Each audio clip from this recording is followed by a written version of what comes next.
Major changes are coming to the Uber driving platform in the state of California, and you're not going to like it.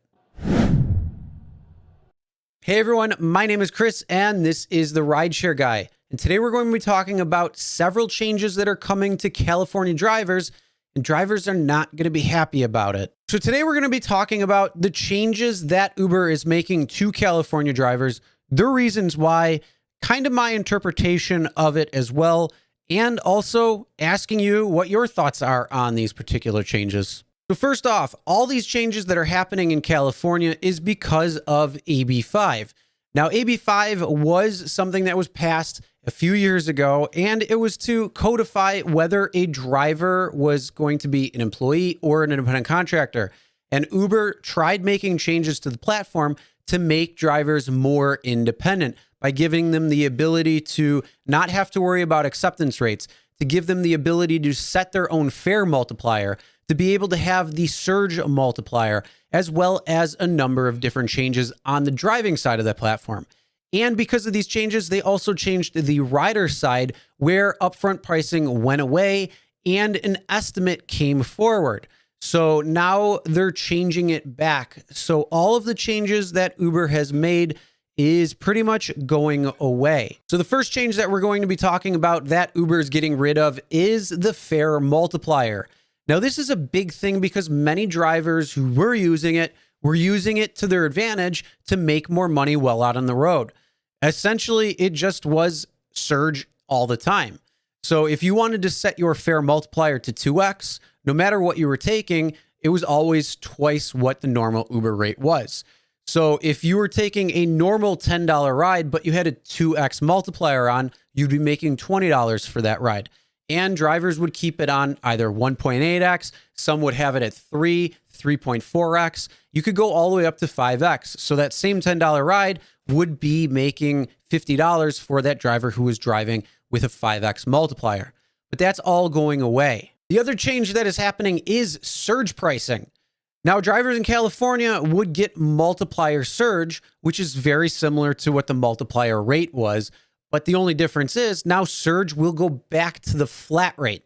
And that means instead of seeing 1.4x, 2.3x, 3.7x, whatever it might be, they're actually going to see the flat dollar rate. So now you're going to see $1.50 extra or $3 or whatever it might be. So it's going to be flat rate surge. Another change that is happening to drivers in California that they're not going to like is you're not going to see a 25% cap anymore when it comes to a service fee. And because they're going to be bringing back upfront pricing for the rider, which is another change that we're going to talk about in a moment, that means how they're going to get the service fee is whatever is upfront priced to the passenger minus the driver's pay.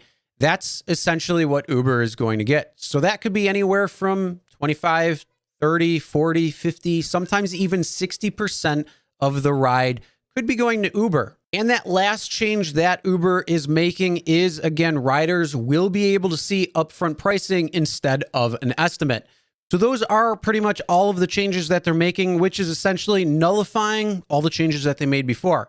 Now, there is one change that they are keeping, but they are modifying it. I did make a video on that just the other day. Link will be right up here or in the description below. So if you want to check out that video, then you can.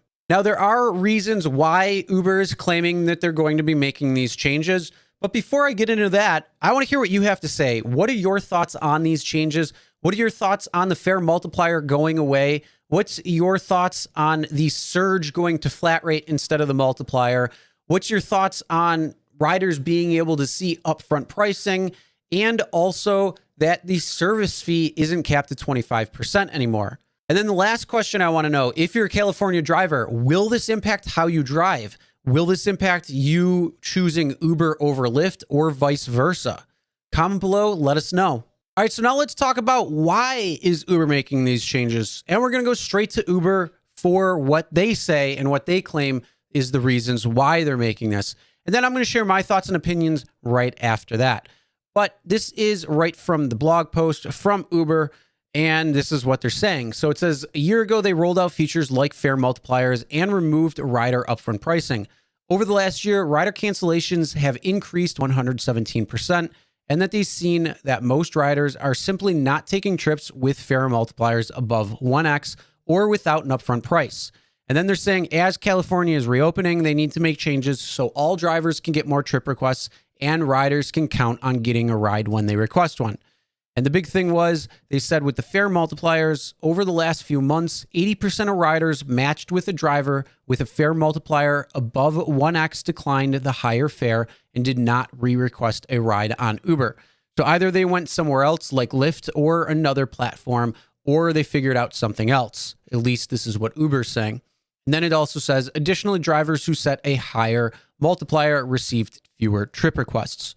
Now, for drivers in California who have had higher multipliers on and using it regularly, did you see lower trip request amount come in? Did you see more cancellations when it came to it? And also, did you make more or less money? Make sure to comment that below. And then they're also talking about rider upfront pricing and service fees. So last year they made the change that meant California riders no longer received upfront price before requesting a ride. Instead, they saw an estimated range. So this caused a substantial decrease in trip requests. So they're changing pricing back to the way it was a year ago to encourage more ride requests on the platform. So, and then it's going to go into some of the changes that they were making.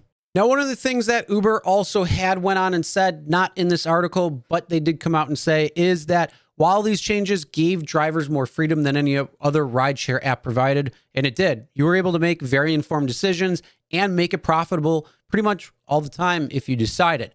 And this led to a third of drivers declining more than 80% of trip requests, making Uber very unreliable in the state. Now, that's a weird statistic to give out, because what about the other 2/3 of drivers that would still pick up that ride? So some of the statistics can be a little misleading, but I did want to throw that out there because that was one of the things that Uber came out and said well regarding this. But essentially it came down to they wanted to make these changes, and they're claiming it to be because the service has become unreliable and because ride requests have decreased.